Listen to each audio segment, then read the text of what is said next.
Hi everybody, it's Donna, your homegrown gourmet, part of the Gourmet or Good Enough team with my sister Diane. It's early fall and that makes me think of soup. And I'd like to share with you one of my family favorite recipes. It's a beef vegetable soup that's full of flavor. So let's get started. I like to start with some inexpensive cuts of meat, but they have lots of flavor. I have beef marrow bones, and that's going to go into my pot. Beef marrow has this part right here has a lot of nutrients in it, and it adds tons of flavor. Bones, when they're roasted and caramelized, create a lot of flavor as well. In parts of the country it's called a shin bone or a shank, and that has the marrow as well, the bone marrow, but then there's a lot of meat here with connective tissue. When you cook that for a long period of time and break it down, then the meat becomes very tender and delicious. So we add that as well. I'm going to cover this pot with water, and we're going to put it on the stove, and we're going to allow it to come up to a boil, and then we're going to simmer it for about 15-20 minutes. The reason we want to blanch our bones and our meat first is because it'll pull up all those impurities and the blood and things that are in the bones that we really don't want in our soup. So as you can see, it's starting to come to a little bit of a simmer, and all of this white foamy stuff is what we don't want in our soup. So by blanching the meat and the bones for a few minutes ahead of time, it just eliminates that step of having to skim while your soup is cooking.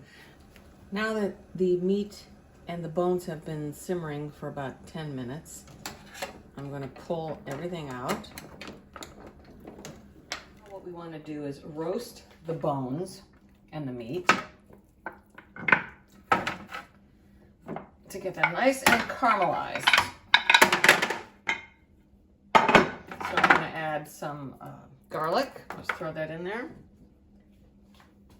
A couple scrubbed carrots. Just cut that up, put them around. And that's the beauty about having a garden, is I just went out this morning and picked a couple leeks. And we'll put that in for flavor. These leeks are so fresh I haven't even cleaned them. There you go. A little bit of leek here. And then I have a few little pieces of celery from the garden. Throw the leaves in there. It's all good flavor. Okay, this is going to go in a 400-degree oven. We're going to let it roast for about a half an hour. I'm going to flip it, and then we're going to continue to roast it. We want these bones to be nice and golden. Okay, I don't want to burn the meat, so I'm going to cut most of that away, and we will add that back to the stock pot when we're ready to cook our soup. Okay, because there's a lot of meat on this bone. We don't want to waste it, and I don't want to overcook it. So we're going to just take that off of there because we have a high heat going on to roast these marrow bones. We're going to let this roast, like I said, about 15 minutes to half an hour. We'll flip it over, take a look at it, and then we'll continue to roast it.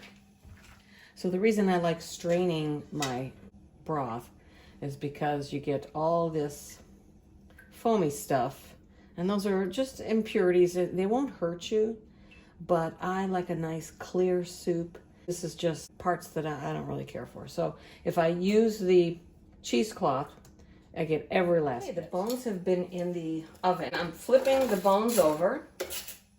See how they're starting to get nice and caramelized? That's nothing but flavor. This is one of my favorite soups because it brings back a lot of nostalgic memories of my youth and my mother, because she did a really good job making this soup. So I might get a little emotional today just thinking about it.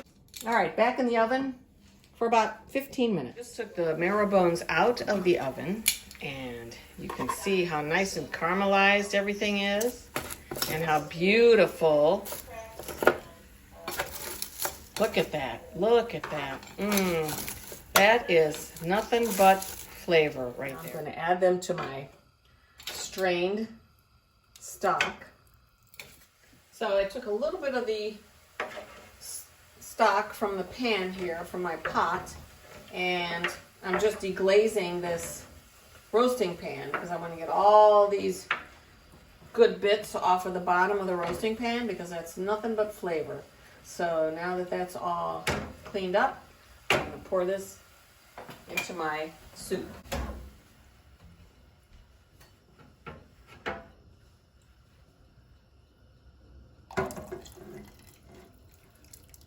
Now I just have to add the meat that I pulled out earlier.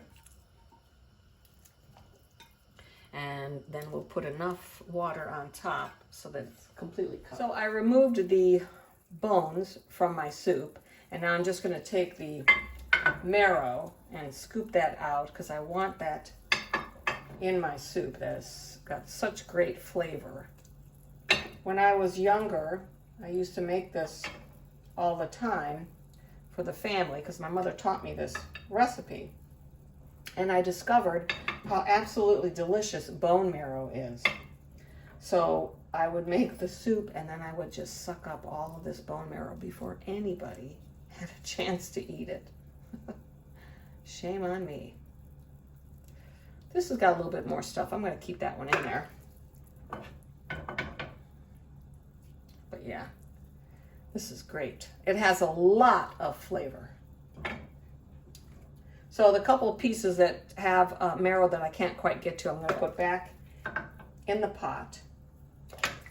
And now I have my meat, and that is the shank or shin bone meat is what they call it. And as you can see, there's a lot of connective tissue. So I'm just going to take my time while my vegetables are simmering, and I'm going to remove all the glutinous stuff in there that I don't want. And it is a little bit time consuming, but I'm going to take it all apart. It's cooled now, it's cold, so I should be able to remove a lot of the connective tissue.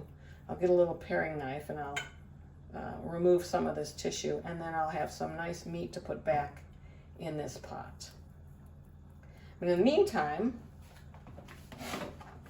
I have cut up some onion, some leeks, some celery, and carrot, and that's all going to go in my pot. I even have some celery leaves in there. And then I made some vegetable stock earlier this week, and I'm just going to add that to it. I also have 3 bay leaves that I want to put in here. And then one of the things I like to add for extra flavor is the rind from a Parmesan Reggiano cheese. Okay, so I buy the cheese in blocks, and then I always save the rind because there's tons of flavor in there, and that goes in there. I'll fish it out later, but in the meantime, we're going to allow that to give ourselves some flavor, more flavor to the soup. And it's a salty piece. I don't have any salt in this at all yet, so we're going to go ahead and let this simmer and cook the vegetables while I prepare the meat. This was a way for, I don't know, maybe it was the Depression or the Second World War that my grandmother had to improvise, and maybe beef was scarce. I really don't know. Maybe it was just expensive because she had a large family to feed, and but this was the cut of meat my grandmother would always use, and maybe she talked to the butcher into giving her some of these bones that nobody wanted, and she made this fabulous soup. So this recipe has been handed down. My aunts all made it. I never had my grandmother's version, but I'm sure she had something to do with teaching her 5 daughters how to make it. If you can find the shin or the shank meat, and you're fortunate enough to get some marrow bones from the butcher, this makes a very flavorful soup. And it's inexpensive. So let me finish this up and we'll go on to the next step. Another addition to this soup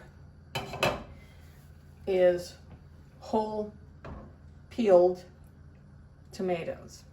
And I remember as a teenager, when I would make this, one of my favorite things to do was to take the whole peeled tomatoes and squish them in my hands, get small bits and pieces in the soup. So these are my own tomatoes from the garden. It's the end of the harvest, and I'm excited to be able to use it up. I'm glad I still had a few tomatoes left. And I get to squish, so it's all fun. It adds a nice color to the dish as well. We'll do a little salt and pepper as well. Okay, we're gonna bring this up to a simmer and let these vegetables cook. In the meantime, I'm going to boil some water for some noodles.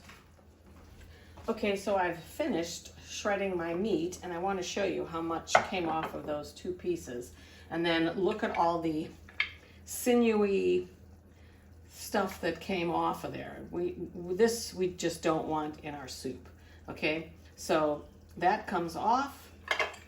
And now we've got all this wonderful meat, and it's already shredded. It took a little bit of time, but you know what? While my vegetables were cooking, I just poured myself a little glass of wine and put on some music, and before you knew it, my task was done. So this is gonna go, part of it is gonna go back in the soup, and then I'm gonna do something special with the rest of it. And this is something that my mother and my Aunt Sarah used to do. You take a little bit of olive oil in the pan. I have some chopped onion and of course the shredded meat, and we're going to add this to our saute pan. And we're going to saute it until the onions are caramelized and the meat is nice and brown. So in it goes. And we're just going to let that saute while I set the table.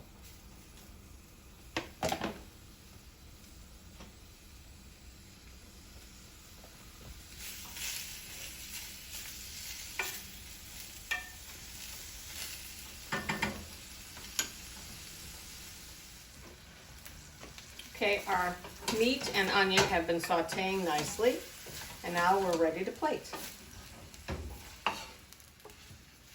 Just going to take some of our Ditalini noodles that we cooked in the vegetable stock. We'll start with that. Scoop a little bit of our soup in here.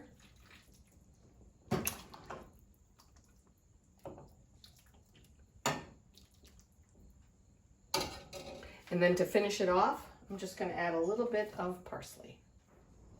There you have it, my version of beef vegetable soup, full of flavor. And the fact that we went ahead and sauteed the meat with the onion takes it up another notch. Thanks for watching. Check the description below for the full recipe. Give me a like on our YouTube channel, Gourmet or Good Enough. And ciao!